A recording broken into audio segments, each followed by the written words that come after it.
Aí, ok. Então, a nossa aula sobre história, segundo ano, principais teóricos absolutistas, é uma aula já que havia sido aplicada na aula passada, mas estamos retomando, tá?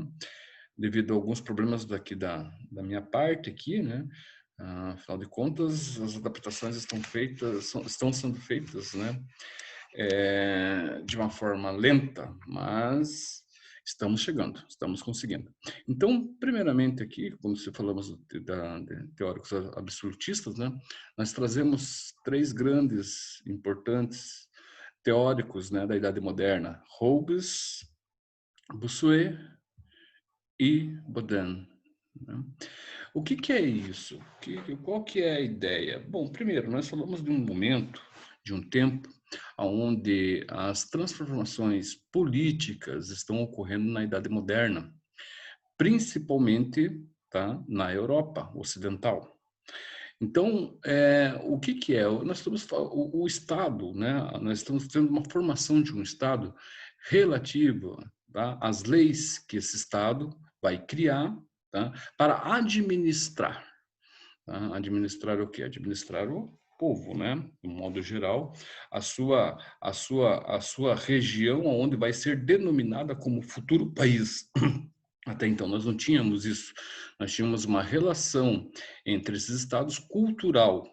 Tá? Nós estamos também falando de um momento onde essas leis elas vão ser propostas mediante as mudanças socioeconômicas que ocorrem da Idade Média para a Idade Moderna. Então, esses teóricos, eles absolutistas, né, ou contratualistas, né, dá para se dizer também dessa forma, eles vão o quê? Vão criar lei para justificar o poder do Estado. Então, primeiro, começamos com Hobbes ali, Thomas Hobbes. Para Hobbes, então, há algumas justificativas a respeito da interferência do Estado como poder. Para Hobbes, os homens primitivos, nos primeiros tempos, né, a justificativa dele para que um Estado se fortifique, ou para que um Estado tenha em suas mãos o poder de administração, ele justifica da seguinte forma: os homens primitivos viviam em estado natural, onde uns lutavam contra os outros por riqueza, poder e propriedade. Bem, absolutamente certo. Né? Nós pegamos, por exemplo, lá, desde os primórdios, desde os primeiros tempos, desde a época, né, neolítica, paleolítica, neolítica, e assim por diante, né, assim com relação à evolução do ser humano vivendo em castas, posteriormente em sociedade, nós temos exatamente isso que Hobbes fala, né? Os homens vivem, né? Os homens lutam, né, por riqueza, por poder e por propriedade. A partir do momento que ele considere um espaço físico propriedade, ou qualquer outra coisa que ele considere para si propriedade.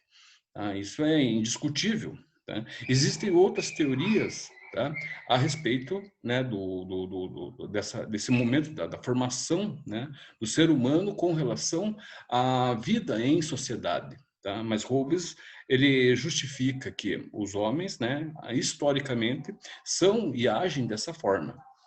Segundo Hobbes também, os homens acabaram por perceber a necessidade de estabelecerem um acordo, ou seja, um contrato, para constituírem um Estado que os impedisse de chegar à destruição mútua, né, ou chegasse ao caos. E tem de haver. Né? Se nós pegarmos, por exemplo, as sociedades em castas, né, não existe um contrato redigido, escrito, né, mas existe um contrato verbal, né, de fala, né, um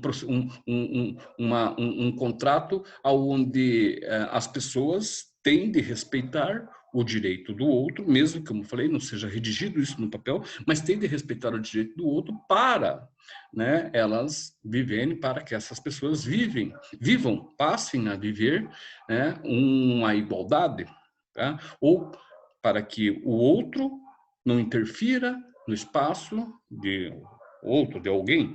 Então, tem de existir uma relação sem sombra de dúvidas, né? Então, Hobbes fala que, em determinado momento, as sociedades, como elas vão crescendo, né, vai ter que existir esse contrato, sem sombra de dúvidas. Se pegarmos, por exemplo, o Egito Antigo, não existe um contrato, né, entre Estado, entre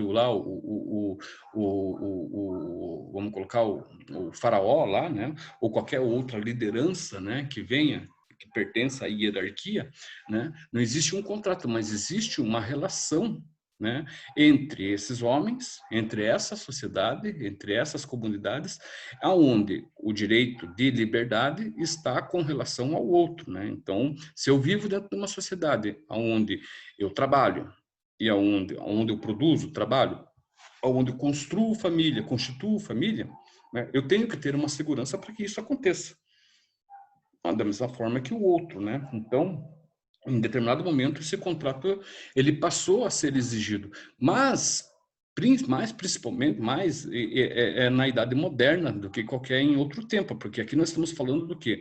De uma relação, né, de um estado em formação, segundo o qual nós conhecemos hoje, que são os países e as leis relativas a cada país, correspondente ao quê? Correspondente à sua cultura, correspondente à sua formação cultural. Então, basicamente, quase todas as leis que existem, né, relativas a um determinado país, tá, estão relacionadas à sua formação. Legal? Hobbes era um defensor da autoridade do soberano, porém, dentro dos limites, reconhecendo a legitimidade do direito e da própria rebelião, se caso esse soberano, né, não agisse conforme os direitos promulgados em um contrato, né, que nós podemos colocar constituído, né, em relação, ou seja, um contrato constituído entre os homens, onde temos direitos e deveres. Então, para Hobbes, lá no começo, ele falava assim, o negócio é o seguinte, pode, sim, é um soberano que tem de existir. Tem de existir uma figura, né, uma pessoa, alguém que impere com relação aos outros. Ele é a representação desse Estado. Porém, essa pessoa, essa autoridade, ela tem que agir, ela tem que defender direitos em comuns. E dentro desses direitos em comum, o soberano também é um indivíduo. É soberano, mas é um indivíduo. Então, qualquer coisa que ele faça que não seja ou que não esteja ligado ao bem comum dessa sociedade que está em andamento ou que está vivendo, ele pode sim, ele reconhece-se a legitimidade, porém, do seu direito, porém também reconhece a legitimidade do direito do povo, das pessoas que o colocam lá, das pessoas que estão sobre a sua égide. Tá legal? Outra coisa lá, Hobbes, né? O Estado seria relacionado ao Leviatã. Leviatã é um monstro que provoca o caos na mitologia fenícia, se eu não me engano. Então, esse monstro tem que ser controlado. O Leviatã é um livro do Hobbes, né, onde ele fala sobre esse contrato absolutista, né, onde ele fala sobre esse poder soberano, e onde fala sobre a interferência desse poder soberano com relação ao Estado, com relação ao povo, com relação às pessoas. E se não houver um poder soberano, o Leviatã toma conta. Ou seja, esse monstro que provoca o caos toma conta. E é verdade, né? Se não houver alguém, se não houver uma rédea, se não houver o certo, se não houver o correto, se não houver a definição do que é certo e do que é errado, as coisas funcionam anarquicamente. Tá? No sentido grotesco da palavra, né? É como é você sair, é você achar que você tem o direito com relação ao outro e acima de qualquer outra coisa, desde que você tenha poder de submissão, de submeter ao outro. Então, se não existe uma regra, não existe uma lei, isso acaba acontecendo. Tá? Então, o Estado seria relacionado ao Leviatã, o Estado absolutista seria um mal, ou seja, o poder da soberania, do Estado, da soberania, seria um mal necessário na medida em que, através do contrato social, a sociedade delegava os poderes desse soberano, ou seja, a minha liberdade, o meu poder que eu tenho, passo para as mãos do soberano, que me representa, para a manutenção da ordem, para evitar o caos, o homem abriria a mão de sua liberdade política, e é verdade. Né? Na verdade, nós abrimos mão da nossa liberdade política a partir do momento quando nós voltamos, né? Nós vamos lá e escolhemos alguém. Você tá transferindo o que você entende por uma ordem de Estado, né, para as mãos de alguém, para alguém que vai fazer isso por você, vai te representar lá dentro, seja um vereador, seja um prefeito, seja um governador, seja um presidente. Tá legal? Vamos lá para o segundo. Pedro, tudo bem até aqui? Tudo certo, tranquilo. Tá curtindo aí, cara? Tranquilo, aham. Me conta Tô uma coisa, tá escutando muito certo. frio aí? Tá bem frio aqui, sim. Ah, legal. Vamos para um outro aqui, que é o Jacques Benny Bossuet, também contemporâneo de Rousseau, de, de Hobbes, né? Esse aqui ele é um pouco mais, vamos colocar, conservador, né? Do que o Rousseau não, o Hobbes, né? Estou confundindo aqui o Rousseau. Ele é um pouco mais conservador, tá? Mas é interessante também que ele também tem uma linha de pensamento que converge também, ambos convergem para a questão do absolutismo, sem sombra de dúvidas. Cada um com as suas definições, ou cada um com, né, o seu pensamento imbricado, né, nessa formação do novo Estado, né, nessa formação de um poder vigente, né, de controle, né, como o Hobbes coloca, o mal necessário, né? Será que eu nem sei, dá para se pensar também que o poder administrativo provindo das mãos de né, de um soberano possa ser também o mal, né? Depende muito de quem governa. Nós temos pessoas que, mesmo no Brasil, né, são pessoas ligadas a políticas que fazem uma boa política. O problema é a maioria, né? Então, o Bossuet aqui, né, ele era um bispo, Bossuet, né, bispo Bossuet, é um dos principais defensores do direito de vida. Então, a Idade Moderna, para falar um pouco sobre essa questão do direito divino, né, a Idade Moderna, né, esse momento do absolutismo, todo o poder que existia anterior a essa formação de um Estado absolutista, estava ligado ao poder real e clerical na Idade Média, ou seja, o poder do rei, né, e o poder da igreja, o poder do papa, né, e toda a sua hierarquia. Nesse momento, né, nesse momento do contratualismo do Estado com relação às pessoas, nesse momento do poder absolutismo monárquico que se cria com a monarquia, esse poder ele vai ser transferido exclusivamente para as mãos desse monarca, né? E esse monarca, segundo as teorias aqui absolutistas, contratualistas, esse monarca ele é representado por Deus aqui na Terra. Então, ele tem esse poder divino, se considera-se o monarca como um poder divino, né? Ele está governando em prol a administração, aquilo que nós chamamos de economia divina. É interessante isso, né? Por quê? Porque no princípio, né, antes desses pensadores, né, justificarem a ordem e o poder das mãos de um Estado, existia uma questão chamada justnaturalismo, onde o ser humano ou era, né, provindo de Deus, né, quem criou o mundo, quem criou o universo era Deus, então existia um justnaturalismo teológico e existia um justnaturalismo cosmológico, né? A natureza de Deus ou a natureza do próprio universo. Tá?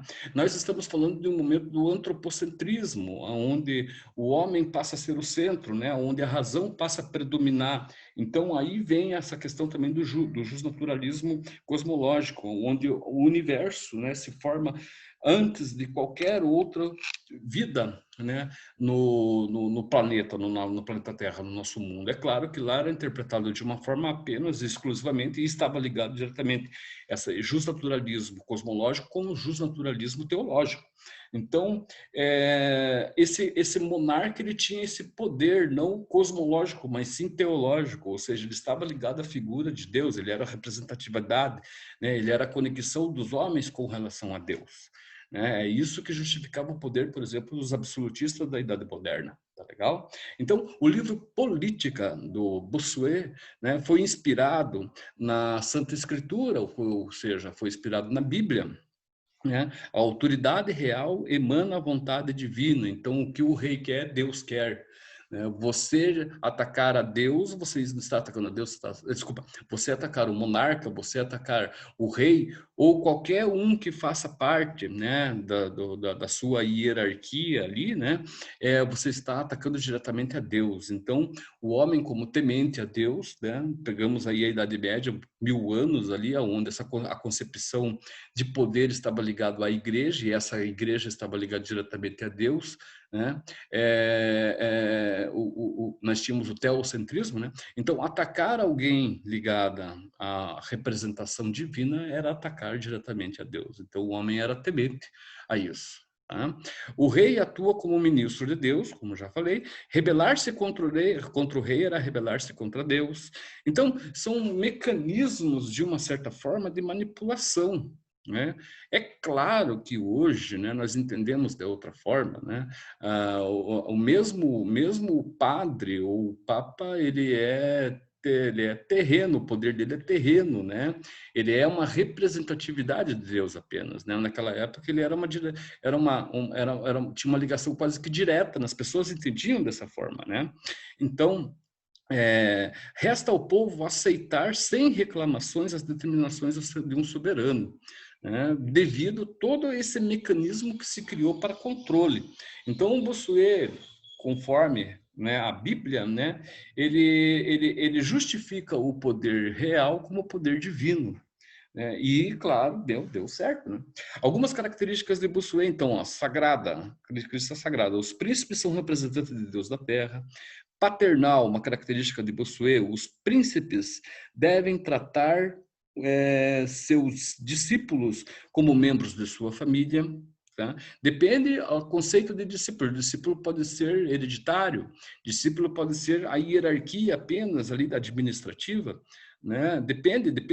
Isso foi cada caso aqui, né, em que interfere ou que justifica uma ação no passado é um caso. Tá? Como a gente fala, quando nós falamos de história, né, nós temos que entender que quando se fala, por exemplo, de uma democracia na Grécia Antiga, bom, democracia, o conceito de democracia, de cidadania, de direitos, né, está relativo a cada cidade-estado. Se fala em democracia, por exemplo, na Grécia Antiga, mas cada cidade-estado tinha uma forma de administrar democraticamente ou não, né, o seu povo. Da mesma forma aqui na Idade Moderna, né, nessas concepções aqui que nós estamos tratando. Então, cada caso é um caso, cada rei interfere de forma diferente. Então, a história é quando nós pegamos um apanhado geral, mostrar como as coisas aconteceram, mas cada situação permite um estudo, né? Tem casos, por exemplo, tem reis, ou tem governos, ou tem momentos da história europeia né, desse período, né, do período da Idade Moderna, em que tem pessoas que estudam um governo de um determinado rei, de um determinado país, passam a vida toda estudando, passam 30, 40 anos, nós estamos falando em 30 minutos aqui, né? Outra questão, a questão do absolutismo, da questão absoluta, né? Que significa, ou melhor, não significa o poder absoluto arbitrário. O príncipe possui soberania, porém deve mantê-la e respeitá-la, da mesma forma como fala o nosso amigo aqui, o Hobbes, né? Então, você tem sim o direito, você tem o poder, o poder está ligado à divindade, tudo, etc. Mas você tem que ter, né, cautela para você administrar. Não é você fazer qualquer coisa. O problema é que, posteriormente, né, pós essa formação, esse pensamento, essa estrutura ligada ao absoluto, né, posteriormente ela começou a ser mais pessoal do que propriamente, né, um governo voltado para o bem comum das pessoas. Outra questão ali é a submissa à razão. O príncipe deve proceder de acordo com a razão e não apenas com a paixão ou capricho, né? Então, é aquilo que se tem como racional, da razão, né? E não apenas como não vou agir, não vou interferir porque eu quero que seja assim, porque eu gosto que seja assim. Não, tem que ter uma razão, é salvo por uma razão, pelo raciocínio, pelo certo, pelo correto, né? Diante do errado. Então, essas questões o Bossuet chama bastante atenção, né? Como eu falei, a questão é que teoria e prática são duas coisas diferentes, muitas vezes. Estão ligadas, mas muitas vezes se diferem, né? No decorrer do tempo ali, tá? Mais um aqui para a gente fechar a aula aqui, e infelizmente eu acho que não vai dar para mim entrar na aula, que seria a aula de hoje, tá? Mas não tem problema, né? Sendo explicado aí, né? Tá bom, eu acho que está fazendo a minha parte aqui, né? Para que se entenda um pouco melhor essa questão, porque quando você pega um momento distante, é interessante, antes de eu falar do Badan aqui, é interessante que, assim, ó, a história em si, né, ela demanda tempo, né? Não é 1 hora, 2 horas ou meia hora que nós conseguimos, né, fazer tudo de um momento só. Com relação demanda tempo para se estudar o tempo. Tá? Então, é legal deixar bem esclarecido isso, porque isso daqui, né, ele vai servir como base para outros momentos, outras histórias dentro da nossa linearidade, dentro do conteúdo.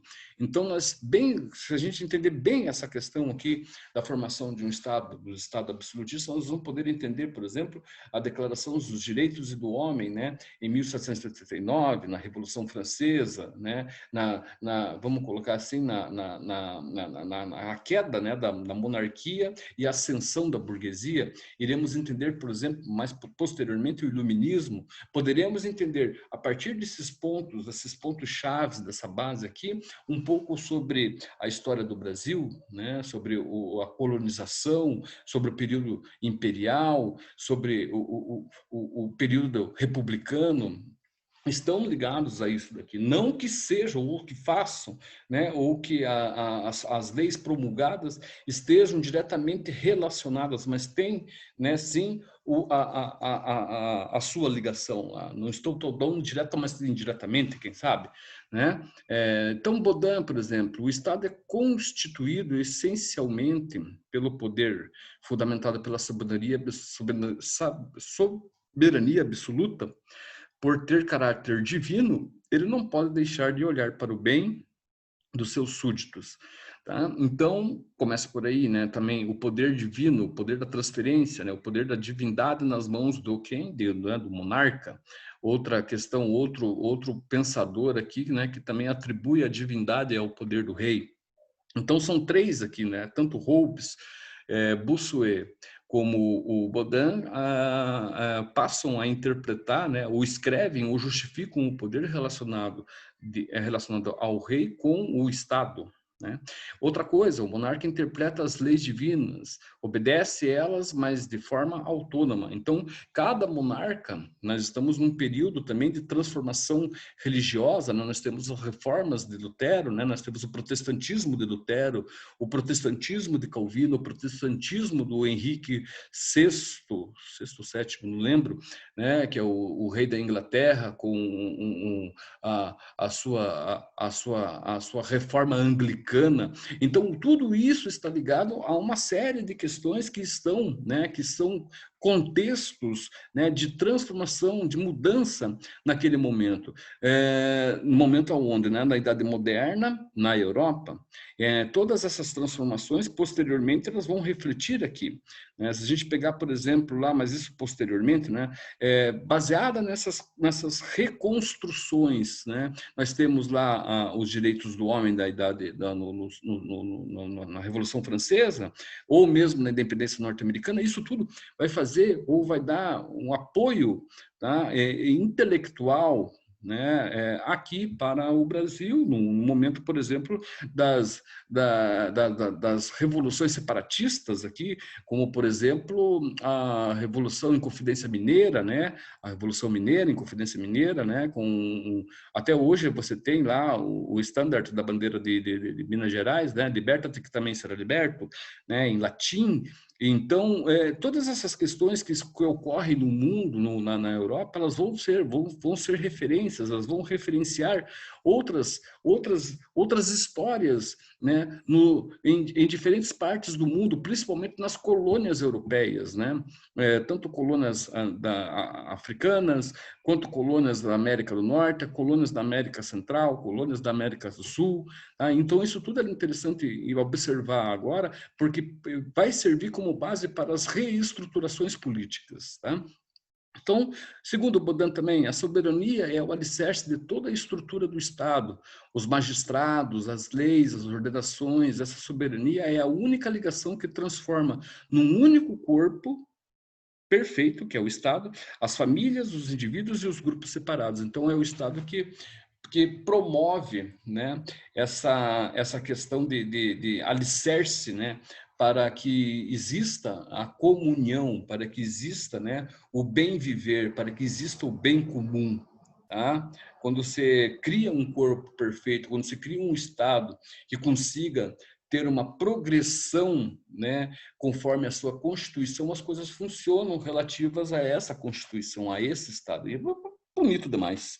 Não sei se dá certo. Em alguns lugares dão, né? Existem países que até hoje passaram, né, passaram por todo esse processo e conseguiram êxito, né, que nós chamamos países do primeiro mundo europeus, né?